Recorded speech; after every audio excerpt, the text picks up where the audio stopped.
E aí, gente, tudo bem? Bem-vindos a mais uma aula aqui do Planeta Humanas. Hoje a gente vai fazer uma comparação bem legal entre mito e filosofia. Nessa comparação que a gente vai fazer, vocês vão visualizar aí o embate que marca o surgimento da filosofia, fato que ocorre lá na Grécia por volta do século 6 a.C.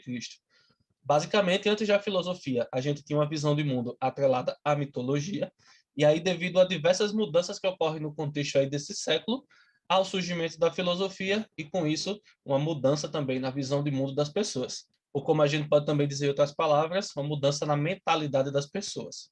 Belezinha?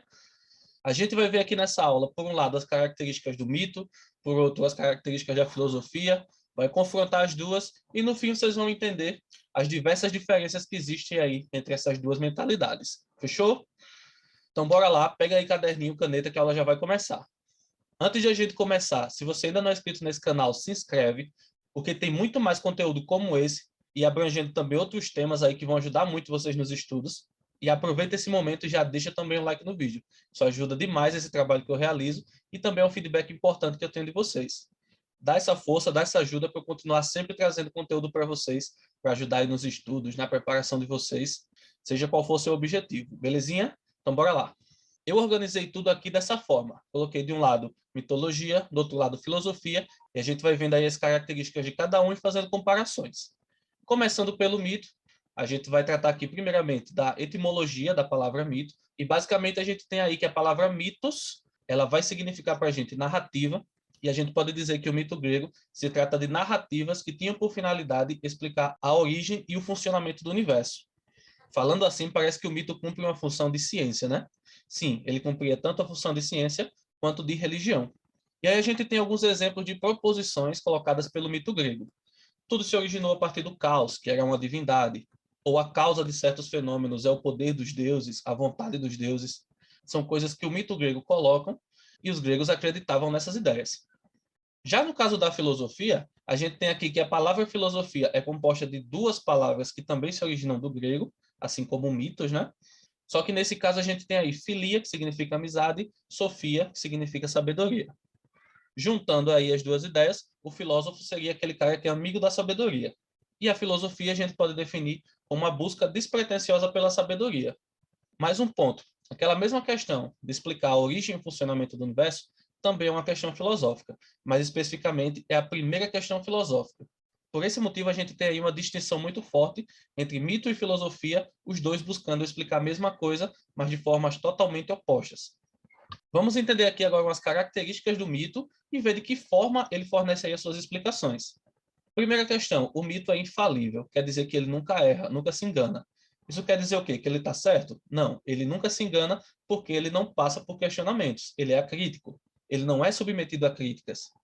As proposições mitológicas, elas não são verificáveis. Quando se fala, por exemplo, de um deus, do poder de um deus, isso não pode ser verificado na realidade. E por falar em Deus, em deuses, a gente está falando aí de elementos sobrenaturais. Tanto os deuses quanto semideuses, quanto outras diversas criaturas fazem parte aí das histórias, das narrativas mitológicas. O mito, por sua vez, é baseado na crença. Essas explicações mitológicas que usam aí deuses, semideuses, monstros, etc., as pessoas não acreditavam por ter contato com isso. Não era uma coisa lógica, racional, era simplesmente uma questão de crença. E essa crença passava de geração por geração com base na tradição oral.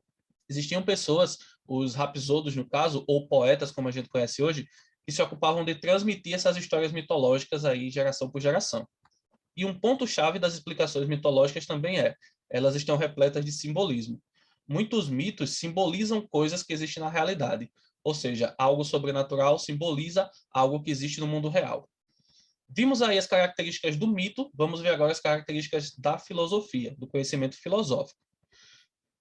A filosofia é metódica, ou seja, ela segue métodos para se chegar a um conhecimento. Alcançou um conhecimento, esse conhecimento pode ser submetido a críticas, diferentemente do mito. O conhecimento filosófico também é sistemático, ou seja, ele é organizado, ordenado. As teorias filosóficas se pautam na lógica, então elas são organizadas seguindo os princípios da lógica e assim acabam sendo compreensíveis para qualquer pessoa. A filosofia não tem apelo ao sobrenatural, como aquelas questões lá de envolver deuses, semideuses, criaturas mitológicas. Isso você não vai encontrar nas explicações filosóficas. Por quê? Justamente porque ela se baseia na razão. As explicações, as teorias filosóficas, elas precisam ser racionais. Geralmente, isso não é regra, mas geralmente você encontra essas teorias registradas, digamos, nas grandes obras aí dos filósofos, né? E você consegue compreender essas teorias porque elas se pautam na lógica. Você, inclusive, ao ler, consegue ser convencido daquelas ideias porque a lógica que está por trás delas geralmente é impecável. Então, essas são as características do conhecimento filosófico. Outra comparação que a gente pode fazer, que é pertinente, que vai também ajudar a clarear as ideias de vocês, é a seguinte. Para a mitologia, as pessoas construíam templos, que é um lugar de adoração, um lugar de culto, um lugar de aceitação. É um local onde geralmente se passa algumas ideias e essas ideias são aceitas, sem questionamento, sem crítica. Já no caso da filosofia, para ela se constroem escolas, universidades. E a escola, a universidade, esse tipo de instituição, por sua vez, é um local de aprendizado, local de discussão, local de questionamento. Tudo isso para quê? Para se alcançar conhecimento seguro, conhecimento verdadeiro. Um grande exemplo de instituição, que inclusive está ligada à Grécia Antiga, é a Academia de Platão.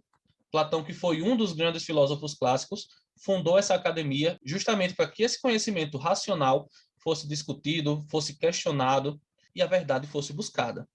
Inclusive, para Platão, essa é a tarefa do filósofo, buscar a verdade.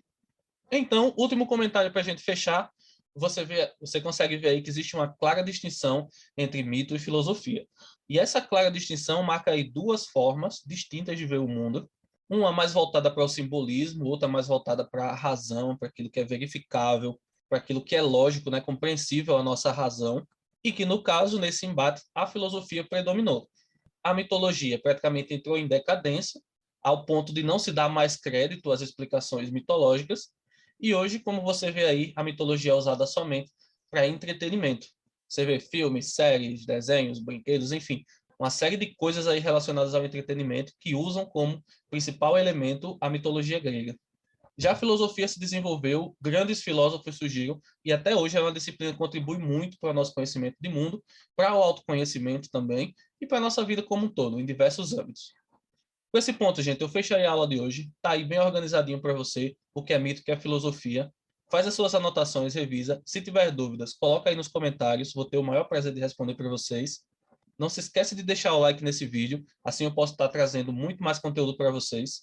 E se você ainda não é inscrito no canal, deixe sua inscrição, ativa o sininho de notificações, porque eu não paro de trazer conteúdos aqui para vocês diariamente, beleza? Se inscreve e garanto que você não vai perder nada. Então é isso, gente. Eu vou ficando por aqui. A gente se vê na próxima aula, belezinha? Até mais, bons estudos para vocês.